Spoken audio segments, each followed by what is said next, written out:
Hi, good morning students. So we are discussing about applications of the Gauss law. In that we are started in the last class properties of the conductors. So there are some other applications or the other properties of the conductors. So we have to continue those. I hope all of you understand the previous properties. Those are easy only, basic properties. Those are. And these are very important properties. Again I am saying that. So now let us continue that. So I think we discussed nearly 6 points I think based on that Gauss law. And so now here let us continue that the electric field inside this cavity here.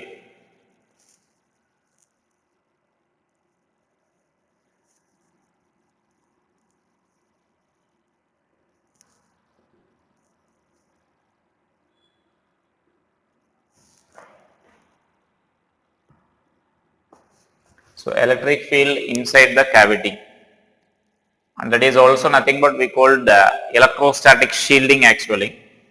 So that means here I am taking that a sphere with some cavity is placed in some external, this is a cavity here, it is placed in some external field.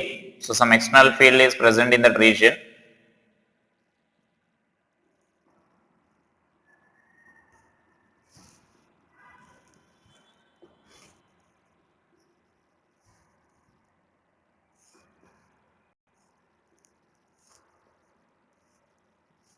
So some external field is present like this. So in that we are placing some material with some cavity here. So this is some cavity. Cavity means some empty space. Some empty space will be there inside this solid conductor. This is a solid conductor.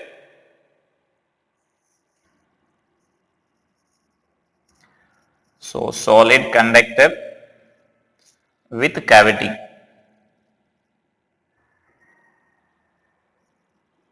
That means we are placing such a solid conductor with cavity in external field. Now we are going to consider how this external field produces or affects the cavity space. How much field will be there inside this cavity, now we are going to discuss that. So in the previous property, we discussed that whenever you are placing some external, that means conductor in some external field, some induced charges will be produced in that conductor such that net electric field inside the conductor is 0, right? And so now what about cavity? If cavity is present inside that, then what about the cavity? Let us consider here. So now here suppose if you assume that some electric field is present, you may consider that. Now here I am taking a Gaussian surface just around this conductor here. That means just outside the surface of the cavity, I am taking a Gaussian surface. So this dotted line is our Gaussian surface. So now let us apply the Gauss law here.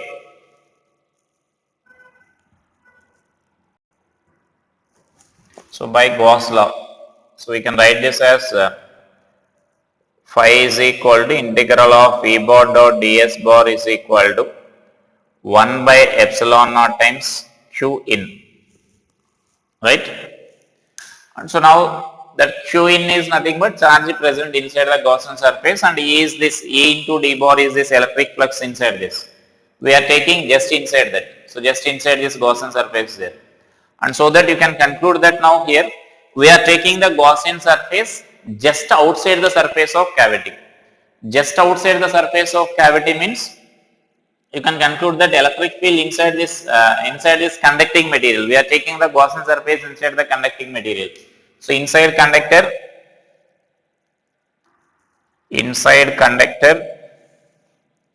E is equal to 0. Therefore, that implies you can write that phi is equal to 0, that is equal to 1 by epsilon naught times q in. That means q in is 0.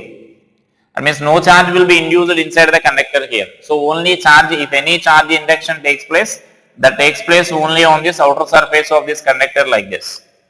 But no charge will be present inside this conductor. No charge is induced inside the conductor. When no charge is induced inside the conductor, no electric field will be present inside that. Because now you may consider the Gaussian surface, after concluding that you may consider the Gaussian surface inside the cavity. Once if you take the Gaussian surface inside the cavity, then you can conclude that charge enclosed by the Gaussian surface is 0, and then electric field should also be 0 then, because that flux should be 0, then electric field inside this conductor or that will be 0, we can conclude here. So this is one conclusion what we are getting. No charge is present inside the cavity. Got it what I am saying? Just we are placing a conductor inside the conductor, inside the external field, then we know charges will appear on the surface of the conductor. Now we are checking whether any charges are induced inside the that means on the surface of cavity or not. For that, what we are taking is, we are taking a Gaussian surface just on just outside the surface. That means just outside the surface of the cavity, which is nothing but inside the conductor. So as we are taking inside the conductor, then this electric field is 0 inside the conductor, and so then flux passing through that will be 0. So charge enclosed will be 0. So that means no charge is induced inside the conductor. So I can write no charge is induced inside the conductor, sorry, inside the cavity due to external electric field.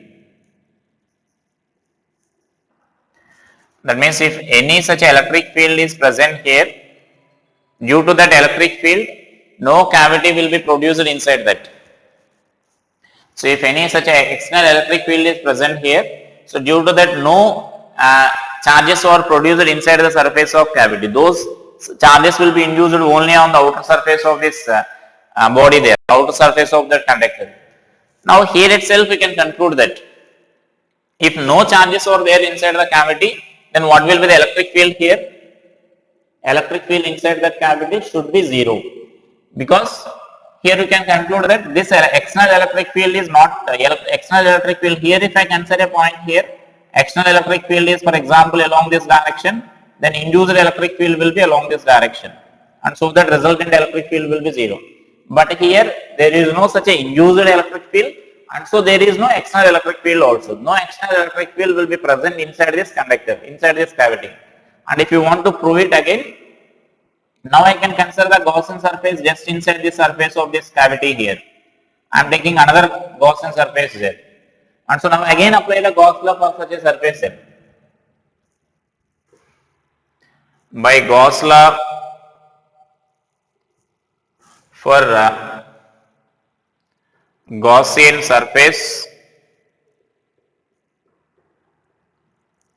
just inside cavity. So just inside cavity we are again applying this. Now this I can write as integral of phi into E bar dot ds bar is equal to 1 by epsilon naught times charge enclosed. Now from this expression, from this conclusion, we are getting that charge enclosed will be equal to 0. So E bar dot ds bar will be equal to 0, and from this we can conclude that electric field inside this cavity will be 0. And so no electric field will be present inside that external inside that cavity there. And such a phenomenon is nothing but actually we called electrostatic shielding. That means in such a, if a conductor is having some cavity, and if such a conductor is placed in external electric field, then that external electric field cannot affect the any object placed inside that cavity there. So that is nothing but we call electrostatic cavity here. So that is electric field inside the cavity due to the external electric field. So mention that here, can finally write the conclusion there. So that means just we are by here itself we can conclude that again we are writing the Gauss law for the inner by taking another Gaussian surface, then we are concluding that. When a conductor, finally write that, when a conductor with some cavity, when a conductor with some cavity is placed in external electric field, is placed in external electric field,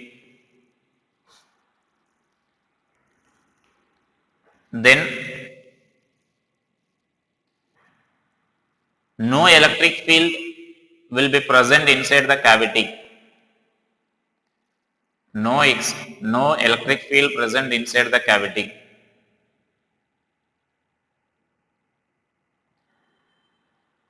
This is called electrostatic shielding. This is called electrostatic shielding.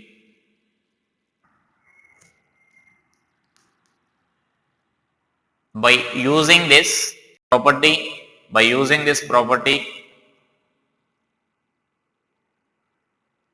we can protect the devices. We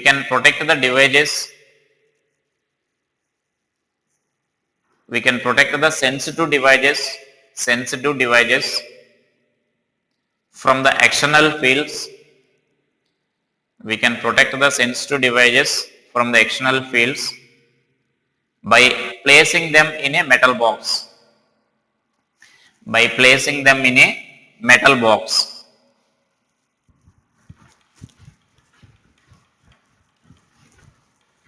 So like external devices in the sense like some sensitive instruments like galvanometer will be there.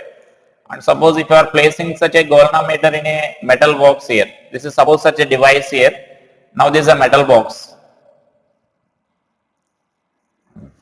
So if you are placing inside this metal box here, if you are placing that any external field is present here, then such a external field cannot affect this metal box, because inside this electric field will be zero. Inside now with a metal box, in the sense it will behave like a cavity. So inside the cavity this external field cannot penetrate through that metal box, and so that means it cannot be present inside here. So no field will be present inside this metal box here, and so there is no effect of that external field on this device, any device which you are placing inside this. And so that is nothing but we called only field will be present outside this box here, and that is nothing but we called electrostatic shielding. Got it? So such a devices can be closed, can be placed inside the metal boxes, so that external field cannot affect that devices. And that is, in the beginning we discussed one example also. That means during the rainy season, if suppose any thunderbolt is there when you are traveling in a car, so where we should be to protect ourselves from that thunderbolt. Like options there will be there, like we should be under the car, or we should out of the car, like we should run near to a tree, and we should remain inside this car. So such options will be given. So the correct option there is we should remain inside the car, because now the thunderbolt is nothing but that is some external field. A very strong field will be there. Strong electric field will be there, or we discussed already, electric discharge will take place between the clouds and the ground, and so very strong field will be there. And so because of that, that means due to that external field, if you are there inside the core, if you remain inside the core, then that core will behave like a metal box. So inside the metal box, no field will be present there, and so we can protect ourselves safely by remaining inside the core only. So that is the explanation for that. That is nothing but we call electrostatic shielding there. Got it? And so now let us move to the other example now.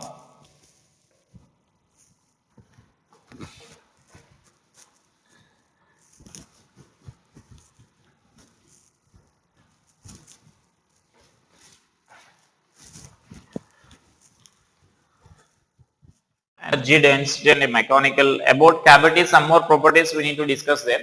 And before that, I will discuss about some other electrostatic, that means mechanical force, that means electrostatic pressure, and energy density expressions will be there. First we will discuss those expressions, and after that we will go to the these cavities, and then you can continue some problems based on that. And so now I am writing this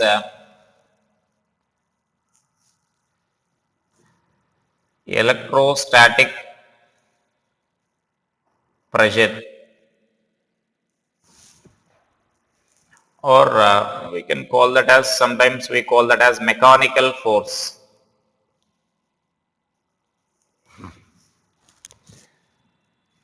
And so for that, again let us consider a conductor of any shape here. So previously we derived, in the last class we derived an expression for electric field due to the conductor of any shape. So this calculation will be somewhat similar to that. And so now here I am taking this conductor of any shape having some surface charge density sigma here. Some surface charge density sigma is given to this, right? So this is some surface charge density sigma is given. Now here totally I am dividing this object into two parts. And so we know electrostatic pressure is nothing but there in the beginning we discussed like the effect of charging. When you are discussing about the effect of charging, how the mass of the object changes and how the radius of the object changes, then there we discussed that when you are giving some charge to the soap bubble, whether it may be positive charge or negative charge, and so there we discussed that what will happen to the size of the bubble. What will happen? So there we discussed already, the size of the bubble will slightly increase. So that means if any such a flexible object if you are placing, if you are giving some charge, whether it is positive charge or negative charge, the size of the object will slightly increase, right? Now here that means when you are discussing all those properties, there I said we will discuss later, we will discuss later, we will discuss later. So these are the explanations. That means with the help of this Gauss law, you can explain those properties of the charges there. And so now here, now we are going to discuss how much force or how much pressure will develop in such a case. When you are giving the soap bubble, we are discussing that, we discussed that the size of the bubble will that means that size of the bubble will increase, because here if you are taking some positive charged object like this, and now here if you can consider that you can divide this into number of elements here. So this is one element, suppose if I consider another element here, if I consider here. Now this element and this element will experience some net repulsive force like this, some dF and dF. So like that every element will experience, not only these two, this element will experience a force due to remaining all elements here, right? Similarly this element will experience a force due to the remaining all elements. So similarly every element of the object will experience a force due to the remaining all objects, all elements of that objects. And so that because of that repulsive force, finally some expansion will take place for that object here. Now similarly we are dividing this into two such a parts. That means one part is one element we are taking here. Let us take some dA area, right? So this element is one part, the remaining whole object as another part, right? So that means I am taking two parts like that. The total object is divided into two parts like this. One is small element of area dA and the remaining is total object there. And so now let us find the electric field at this point here. I am taking a small Gaussian surface, again cylindrical. So this derivation is somewhat similar to that of our previous calculation, the previous sigma by epsilon naught derivation, the last class. And so now here I am taking a Gaussian surface like this. So this is our Gaussian surface.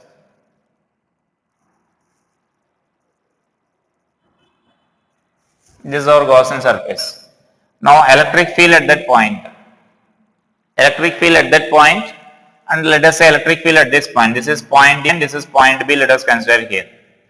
Now electric field at this point due to this element and due to this object, say E1 along this direction and due to this element E2 along the direction, both are positive charge, so they will be along the direction there. That means here we are taking E2 is electric field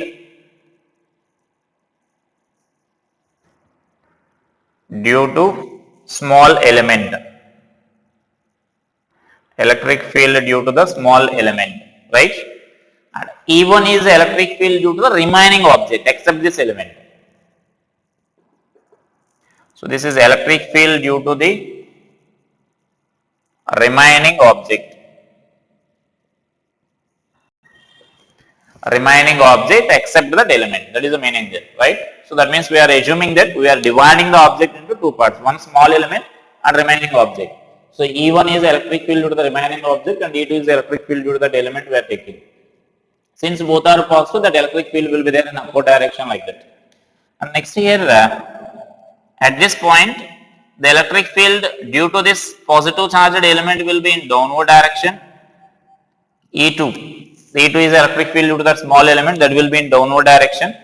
And so the electric field due to the remaining object should be in upward direction. How to conclude that? Because the electric field inside the conductor will be 0. Now this is a point inside the conductor. We are taking a point B is inside the conductor and a point A is outside the conductor, right? So our point B is inside the conductor. So inside the conductor, the electric field should be 0. Electric field should be 0 means the electric field due to the remaining object should be equal and opposite to this field due to the element here. So this E1 should be along this direction here. So this is the direction of our E1, right? Now at point B, at point B, which is inside conductor. Inside conductor. So electric field at point B is equal to E1 minus E2. This value should be equal to 0, right? That means electric field at point B is inside the conductor, which is inside the conductor. Inside the conductor, electric field is 0, that we already know. And so the resultant of these two values must be 0. And so from this we can write that one important conclusion as E1 is equal to E2. That means electric field due to that small element and electric field due to the whole object, remaining object, they are equal in magnitude. That is the conclusion what we are getting here. The electric field due to the small element and the remaining object, they are equal in magnitude. Here you may get a doubt how that electric field due to the small element will be equal to electric field to the whole object. The reason is simply the electric field due to this whole object, in the sense if you are dividing into elements here, the electric field due to some of the elements each other. And so that electric field due to only some elements will be there at that point. That depends on the shape of the object there, right? And so that some elements they cancel the electric field with each other, so that the electric field to the whole object is also equal to the magnitude of electric field to the small element. That is possible. And next here, similarly, let us write just outside this point, just outside that sphere. So at point A, which is just outside the conductor.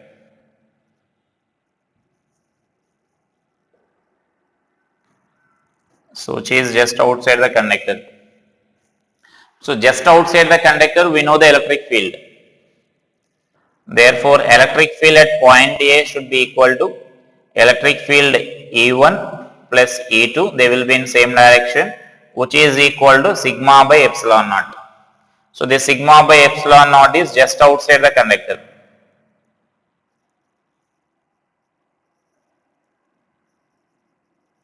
So right. So this we derived already in the last class. Just outside the conductor, our electric field will be resultant electric field due to the conductor of any shape will be sigma by epsilon naught only. Right. So this then you can write at this point A as E1 plus E2. That E1 plus E2 is equal to sigma by epsilon naught we can write. Now let us simply equate that. So I will write here, then just I am equating them. The electric field then E1 plus E1 is equal to sigma by epsilon naught, and since that E1 is equal to E2, that means E1 E2 are magnitudes are same, so then E1 is equal to E2 I am writing here. Therefore I can write this as 2E1 is equal to sigma by epsilon naught, and therefore this E1 is equal to sigma by 2 epsilon naught. So that means that will be the electric field due to the whole object, remaining object. Yeah, that will be the electric field due to the remaining object. So now in this electric field our small element is present here, right? So now we need to write that E1 value is also same, but E2 is also same, but E2 is not required for us. So now that is the electric field with the whole object there. Got it? Now we need to use it to write the force expression. I am dropping this part. And so now let us write about the force now. Now this is E1 is, remember this again, or E1 is electric field due to the whole object in this region. This point A is just outside this surface only, and so this element of this object or this element is lying in that electric field, and so that element will experience a force due to that electric field. The force on small element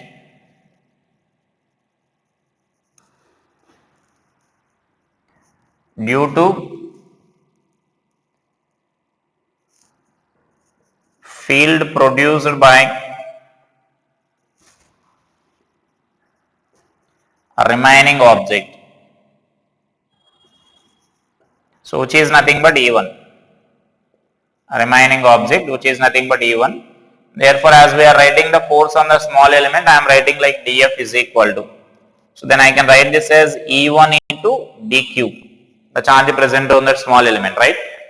And so therefore I can write this as dF is equal to sigma by 2 epsilon naught into the dq. The dq I can write as sigma into dA, right?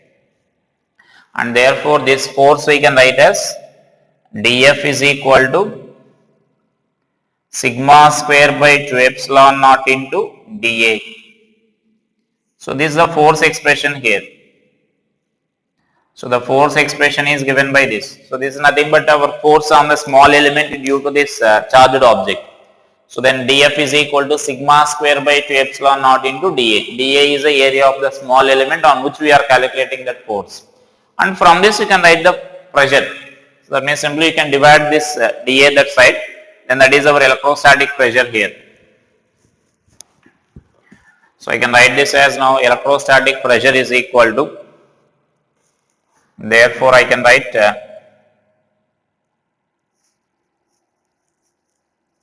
electrostatic pressure. So this is nothing but our force or mechanical force. Therefore this electrostatic pressure dF by dA is equal to, I can write this as sigma square by 2 epsilon naught. So this will be the pressure expression there. Got it? So you need to remember that expression, electrostatic pressure. So electrostatic pressure due to this any charged object is given by sigma square by 2 epsilon naught, where sigma is the surface charge density present on it. So you can write if you are taking a small force acting on the small element and force acting on the small element, you can write like this. So it is electrostatic force definition or electrostatic pressure expression there, right?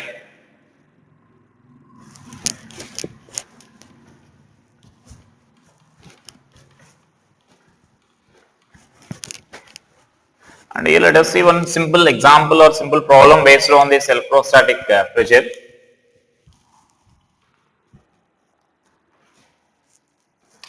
So write that as a problem based on this.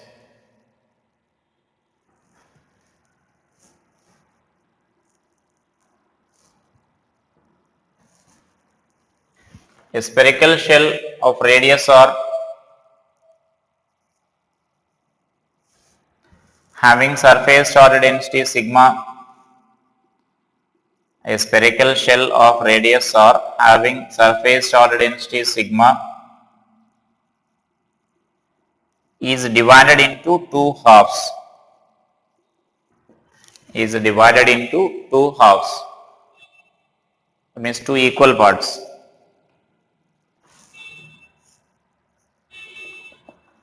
Then what should be the force applied on each hemispherical part? What should be the force applied on each hemispherical part?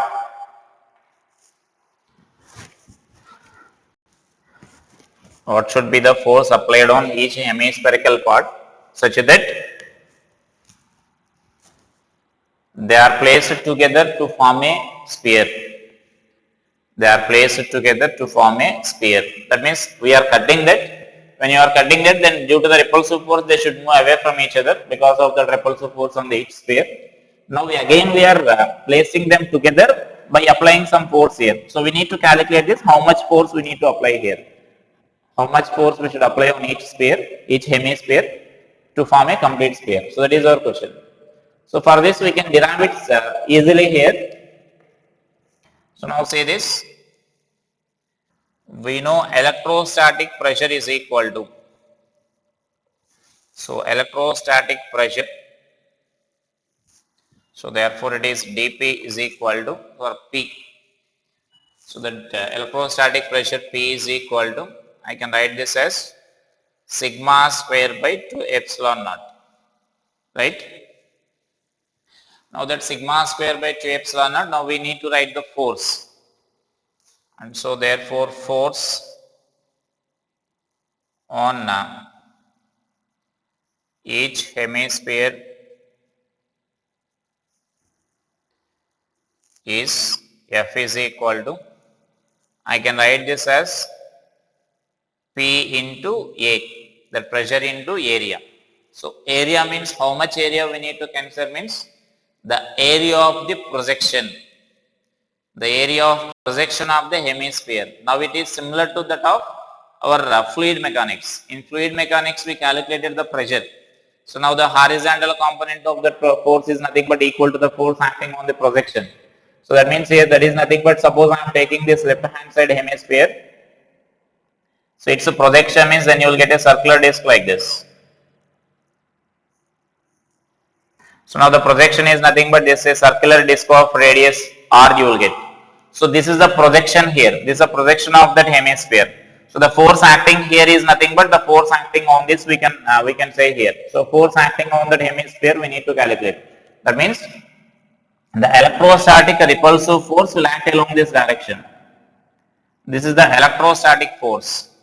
Electrostatic force, and now we need to apply an equal amount of external force here. That means this electrostatic force is because of the other hemisphere. The other hemisphere will exert some force on this electrostatic force, and we need to apply an equal amount of force here. So we are calculating now these two are equal. In equilibrium these two are equal. So we are calculating this force here as we know the expression for this.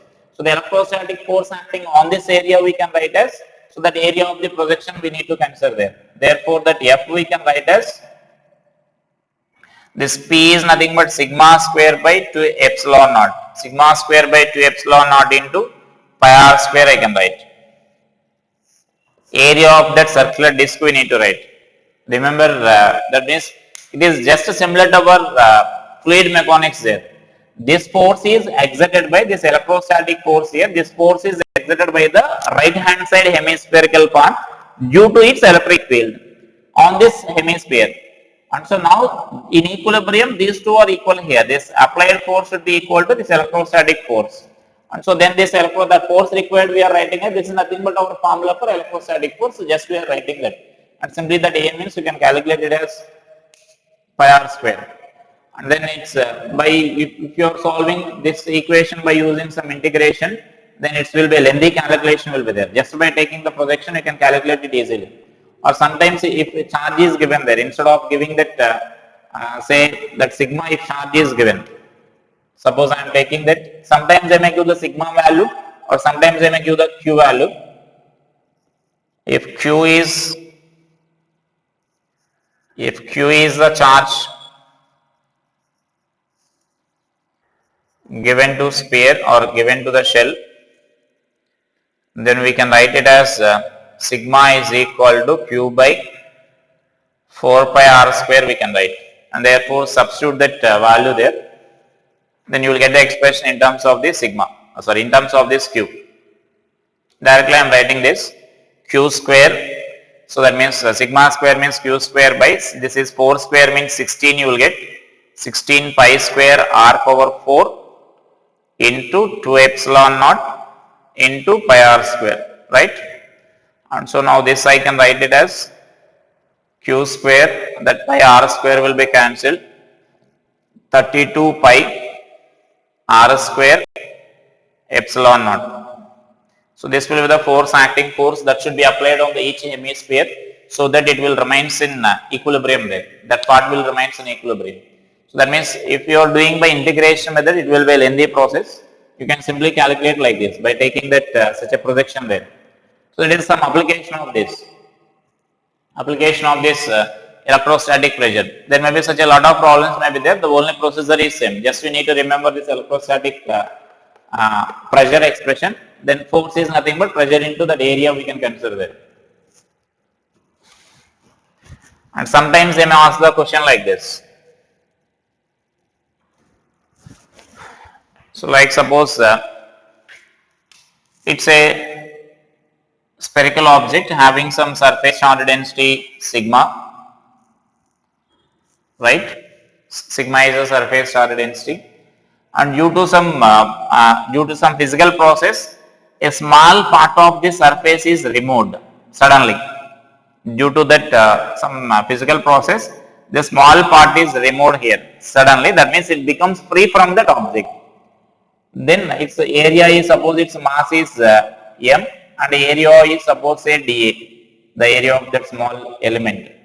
Then what is the initial acceleration of that small element? They will ask a question like this. So write it as the next problem. From a spherical conductor. So spherical conductor means there is no problem whether it is solid or shell, the charge will distribute only on its outer surface. From a spherical conductor of radius r having surface charge density sigma, surface charge density sigma, a small part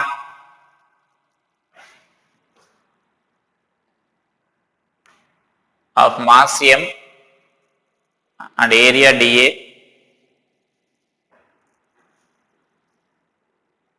suddenly becomes free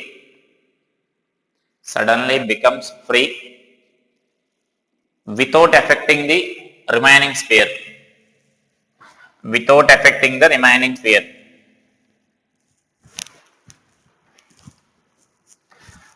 Then find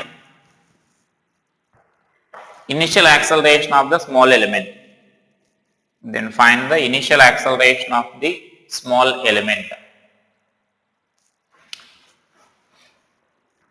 So the same without affecting means there is no any bouncing back of this material here. It will remain there only. So then just again same, we know the electrostatic pressure P is equal to sigma square by 2 epsilon naught. Now force on that element I am writing here. So force acting on that element is dF is equal to, I can write this as P into dA.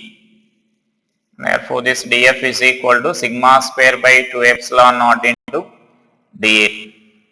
And therefore this acceleration is nothing but the dF by m you can write here.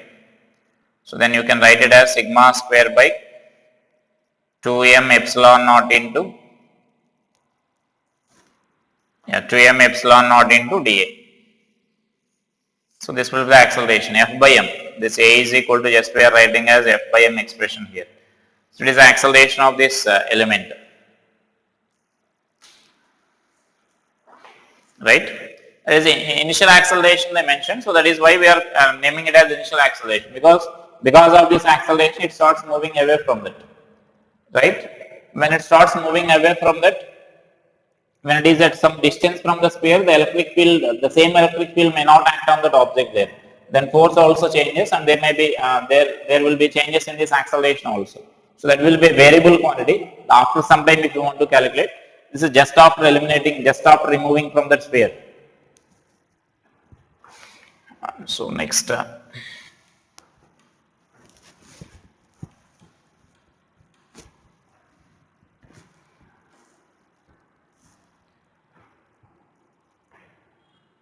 So regarding the soap bubble, one problem will be there based on this.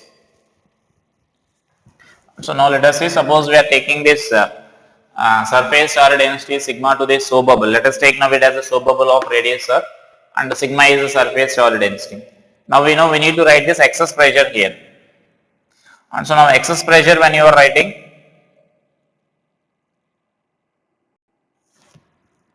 that means before that if you want to write this excess pressure, before giving this any charge here, initial pressure minus, that means inside pressure minus outside pressure is equal to 4T by R we can write here, right? That is our soap bubble excess pressure formula.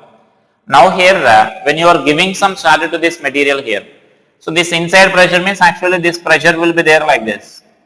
This Pi, inside pressure will be there like this, and outside pressure will be there like this. So the result in we are writing inside pressure will be greater than this outside pressure.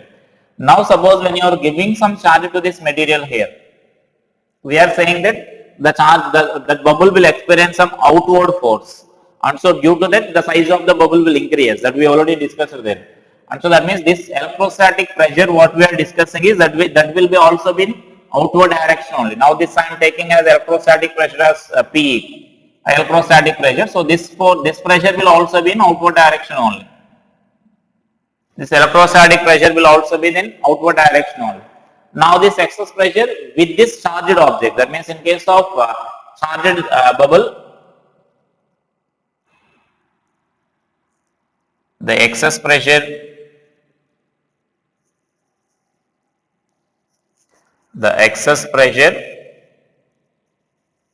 inside a charged bubble.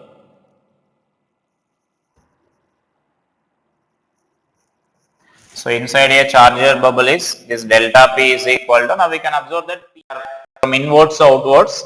So then I can write this as Pi plus Pe minus P naught is equal to, and this will be the pressure there, excess pressure we need to write here. And so now this value I can write this as Pe minus P naught plus this value is nothing but we can write it as excess pressure value sigma square by, that means electrostatic pressure we can write as sigma square by 2 epsilon naught, right? And so now this value I can write this as this excess pressure inside the soap bubble. This will give the excess pressure inside the soap bubble due to this charged object. Now just we are writing this P square by, when this charging is not there, then this will be the excess pressure then. Only this term will be there. Now in addition to that, now this excess pressure term will be there like this, right?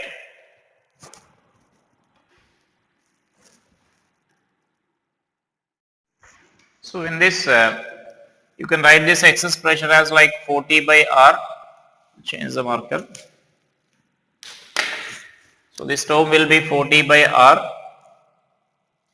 And now suppose if I want to write this excess pressure, now the resultant excess pressure if I want to write, then this value is 40 by R, and therefore this Pi minus P naught is equal to, this value we can write as 40 by R minus sigma square by 2 epsilon naught, right?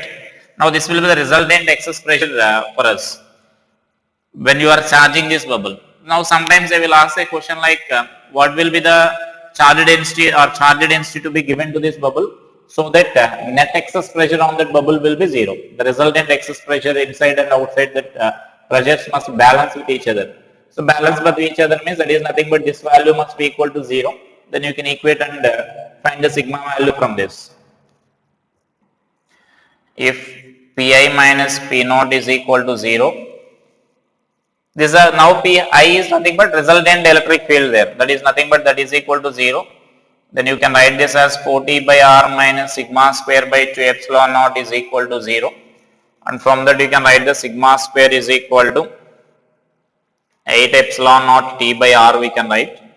And so sigma is equal to 8 epsilon naught T by R. So write that. So write it as a question. So write it as the next problem in that. Find the surface charge density to be given to a soap bubble. The surface charge density to be given to a soap bubble such that the net excess pressure of the soap bubble becomes 0. Net excess pressure of the soap bubble becomes 0.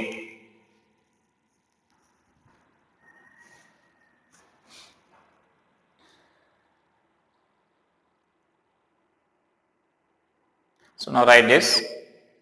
Then you can copy this. Electrostatic pressure is sigma square by 2 epsilon naught. Then excess pressure inside a soap bubble we can write as Pi plus. In addition to this original excess pressure, now we are getting some electrostatic pressure also. Minus P naught is equal to 40 by R. That means this R value will changes there when like charge is not there, when charge is present, both these two R's are not same. Just this is the formula I am writing here. These two R's are not equal here. When you are giving some soap bubble, the size of the bubble will increase when you are giving some charge, then thereby this equation will satisfy here. So Pi plus Pe minus P naught is equal to 40 by R. Then just we are substituting this value here, sigma square by 2 epsilon naught, and that's we are writing outside. Now this will be the excess pressure between this inside pressure and outside pressure, that we call the excess pressure here. So then this is the excess pressure here. If this value is 0, then this value should be equal to 0 here. Then we can write this, from this you can calculate the sigma value. So that means if you are giving that amount of charge or charged density to this bubble, then net force or the net pressure acting on this bubble will become 0. So that means there is a net, the inside and outside pressures will be become equal. That is the case there when you are giving such a bubble, when you are giving such an amount of charge. Let's see this energy density calculations, which is similar to that of this pressure expression.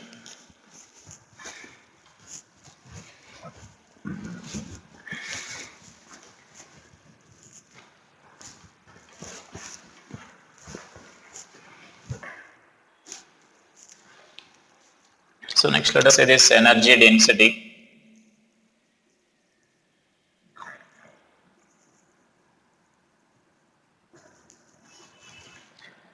So first of all, this energy density is nothing but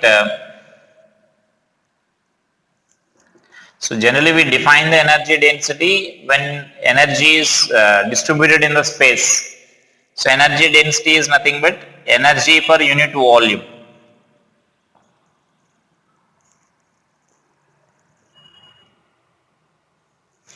So generally it is represented with U, and if it is electrostatic energy density UE, and magnetic energy density means we represent with UB. So here it is electrostatic energy density UE is equal to this total energy per unit volume we need to write here. That is the meaning of this energy density. Got it? So that means energy density we will define whenever there is energy distributed in the space. So now here whenever this charge is present, now we are saying that some energy, that means some field will be produced around this charge, that we are calling as electrostatic field. So whenever such a field is there, some energy will be associated with that charges also, or such a field also, and that energy is nothing but we are defining in terms of energy density here. So that is the meaning of this energy density, and so the unit will be joule per meter cube we can write. Now let us see an expression for energy density. Just write the definition. The energy per unit volume is called energy density, and this expression, write this expression, right? So now let us see this energy density calculation here, expression for this energy density. Suppose I am taking this a flexible object having some surface charge density sigma here, like flexible object in the sense which is free to expand or contract depending on the situation, like our soap bubble, like our previous problem soap bubble. So it is having some surface charge density here, right? Let's suppose that surface charge density is sigma. Now here because of this, and in the previous derivations we discussed that there will be some electrostatic pressure acting on that, and so because of this the electrostatic pressure will be there, or electrostatic force will be there on this, and because of this electrostatic force, suppose I am taking a part here, this part is expanding to this position here, right? The expansion of the material is taking place. Suppose I am taking a small part here, that small part is expanding to this position here. That means we are taking the size of this object is increasing. So the size of this object is finally increasing. Let us consider about a small part here. Because of this electrostatic repulsive force or the electrostatic outward pressure, the size of the object is increasing. And so now here this object is displacing by this amount here because of this electrostatic force acting on this. And so that I can write this as electrostatic pressure is equal to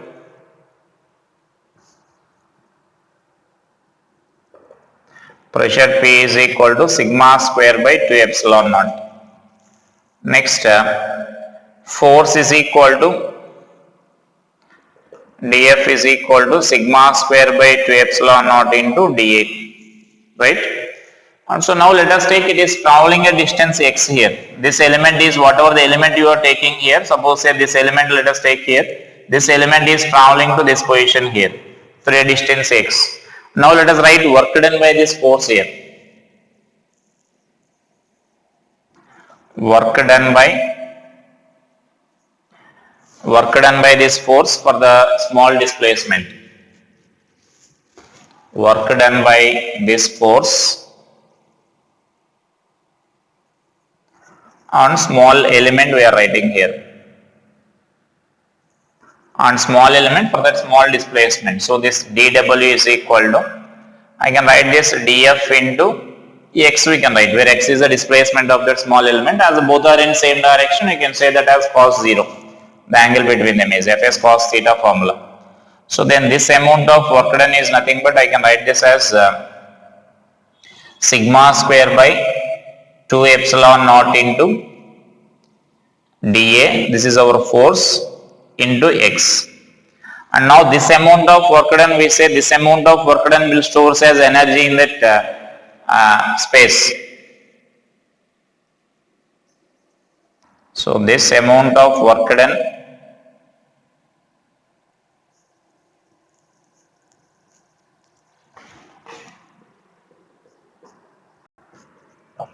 will store as energy, and therefore I am writing this dW as du, energy. This is sigma square by 2 epsilon naught into x into dA. And so now x into dA, suppose I am taking this dA as this part, or for example dA means let us take this part here. Now this dx into the dA into dx, this part will give us almost the volume of this element. This actually, this expansion will be very small only. Very small expansion will take place. And so now that dx into dA we can take it as small amount of volume we can write here. So I will write that part here. Continuation I am writing here. And so therefore this part we can write it as du is equal to sigma square by 2 epsilon naught into dV I can write, where dV is volume of the small element. So volume dV is equal to x into dA we are writing, and therefore this is nothing but du by dV is equal to sigma square by 2 epsilon naught. Now this is nothing but our energy density, energy per unit volume, right? Therefore I can write this energy density is equal to, which we are representing with the small u, is equal to sigma square by 2 epsilon naught. So this is a formula for this energy density now. Energy density means energy per unit volume present in the space. This is the volume of the space. So whatever the amount of this work is done, that amount of work done will store as energy in this, right? And so that means that amount of energy will be stored in that space there.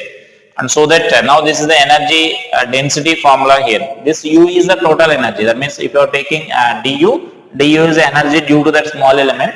And so now this U and this U is different. This is capital U, and this we are writing energy density generally we represent with the small u. And as I said, if you are writing electric field energy density, we represent with UE, and magnetic field energy density also we define later, that we will represent with UB, magnetic field energy density.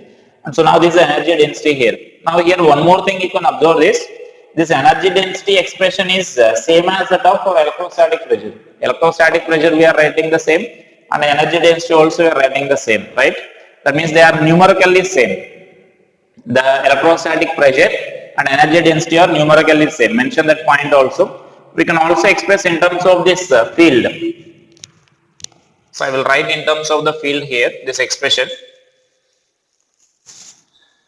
So mention that electric field and energy density are numerically, energy density and electrostatic pressure are numerically same. Therefore this E I can also write, this is our sigma square by 2 epsilon naught expression. Now this expression you can also write in terms of this say electric field. But we know near surface of conductor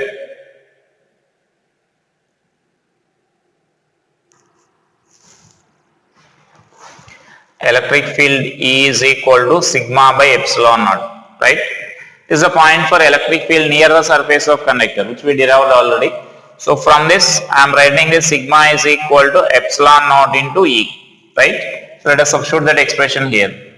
Therefore this U is equal to epsilon naught square into E square by 2 epsilon naught. Therefore finally what we can write is, this is our half into epsilon naught into E square we can write here. So therefore that is finally our expression for this energy density. We can write like this. So therefore this energy density U is equal to sigma square by 2 epsilon naught, and which is equal to half epsilon naught into E square. So this is our energy density formula. That means if you are writing in terms of surface charge density, you can write like this, sigma square by 2 epsilon naught. Or if you are writing in terms of this electric field, then you can write half epsilon naught A square. That is the energy density in that electric field, right? And so now here regarding the both are numerically same. So whenever this electrostatic pressure is required, then electrostatic pressure is also sigma square by 2 epsilon naught, that you can also write like this, half epsilon naught into A square. And in the previous classes, in the last week, we discussed about self energy. Now those self energy derivations we can also do with the help of this equation here, right? With the help of this energy density equation, we can calculate the self energy calculations also. That means wherever you know the electric field, that means this equation indicates that whenever electric field is there in that region, non-zero electric field is there in that region. Whenever electric field is there, non-zero electric field is there, definitely some energy will be associated with that field. That means if you are placing a charged particle in that field, then we know charged particle will accelerate either in the direction of field or opposite the direction of the field. That means now the charged particle, that means the electric field is doing some work. Now our basic energy definition is nothing but ability to do work is nothing but our energy. So there the field is doing some work. In this electric field, suppose electric field is there, we are releasing a charged particle here. The charged particle will accelerate here. Accelerating in the sense we know work is done on that particle. So who is doing the work? Electric field only. That means electric field is capable of doing work. And so that means it is possessing some energy. That energy is given by this.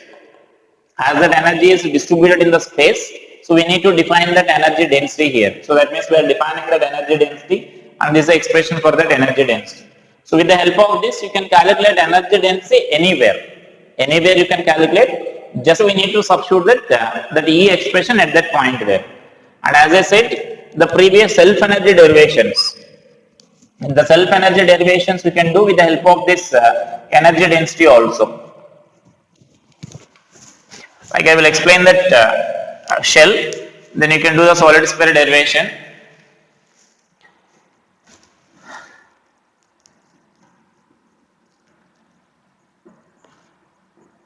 So this we already derived. Just I am explaining that how to derive energy by using this energy density formula, right?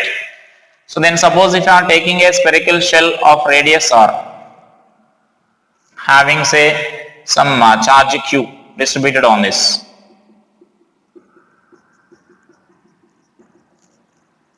Right? Now we are going to define expression for this, we derive an expression for self energy. That means self energy means we know the energy possessed by this sphere without any influence of any other charges. And so now here for this I am taking a point here outside here, and if you are taking a point here inside. So inside the electric field of this electric field due to the shell is 0, but here it is non-zero here. Electric field at this point we can write as q by 4 pi epsilon naught r square we can write, right? So inside it is 0 means electric field is not there inside the spherical shell, means no energy will be present inside the spherical shell. Energy will be there only this outside the spherical shell. And so this sphere, this electric field will extend up to infinity. From the surface of the sphere to up to infinity, this electric field will exist. So until up to this up to that infinity, energy density will also be there. So whatever the self energy of the sphere is there, where that self energy will be stored in the sense, that self energy will be stored from the surface of the sphere to up to infinity. And so now let us derive by using that equation here. So I will explain the self energy derivation by using this energy density calculation. So as we know, this energy density formula is given by this half epsilon naught E square. So that energy density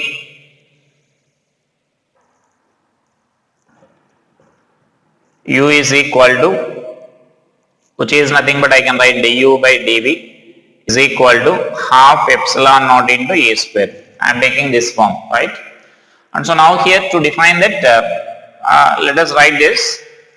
Therefore, this du is equal to half epsilon naught into E square into dV. And therefore, this du is equal to half epsilon naught into E square.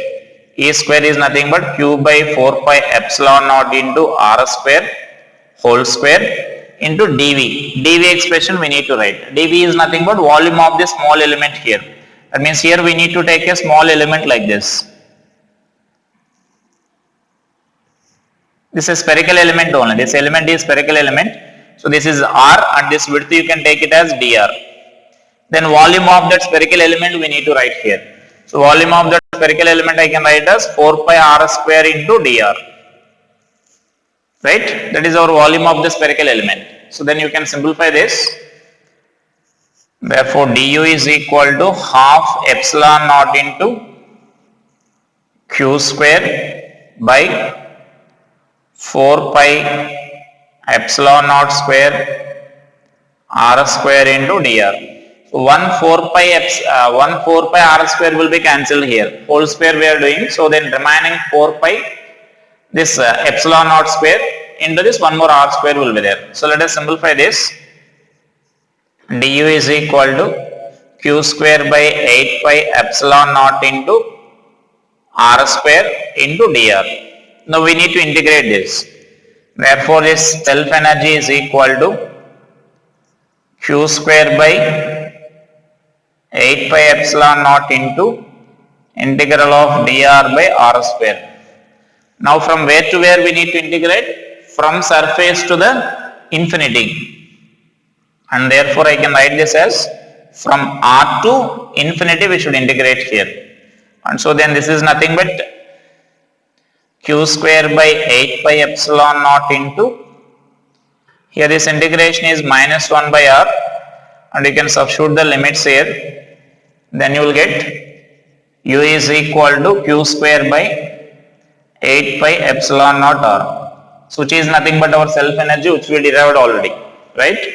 So that self energy you can also derive like this. With the help of this energy density also we can derive the self energy expression. Similarly you can try for the solid sphere also. Try the derivation for the solid sphere also. The only difference is for solid sphere, that means non-conducting sphere. For non-conducting sphere, inside some charge will be there and outside, that means inside some field will be there and outside also field is there. Here inside field is 0 and that is why only we are integrating outside from r to infinity. But whereas if you are taking that as a non-conducting sphere, if you are taking here, if you are taking some charge is distributed throughout this, if charge is distributing throughout this like this, then if you are taking a point inside, so here also some electric field will exist, non-zero electric field will exist there, right? And so that means indicates that here also some energy will be there.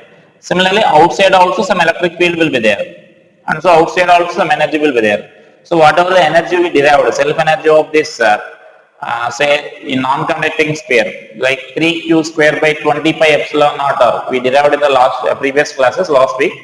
And so in that that energy, some of energy will be there inside the sphere and some energy will be there outside. And so just we need to derive it in two ways here.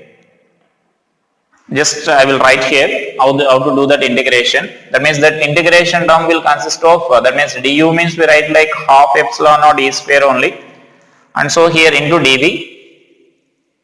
Now therefore u is equal to integral of half epsilon naught e inside into dv. Now this is from 0 to r. Inside electric field we need to write plus half, that means integral of half epsilon naught e outside square into dv. Now here the limits are from infinity, r to infinity we need to write. So now we need to simplify this term here.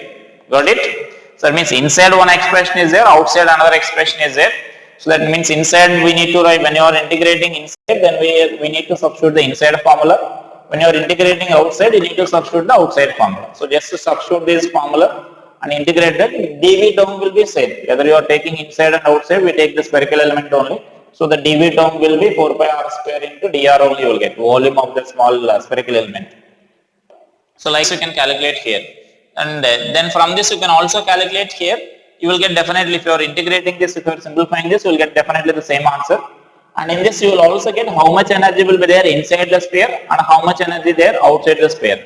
So do that integration and then find how much energy is there inside and how much energy is there outside, and whether this final answer is coinciding with our previous derivation or not. Check with that.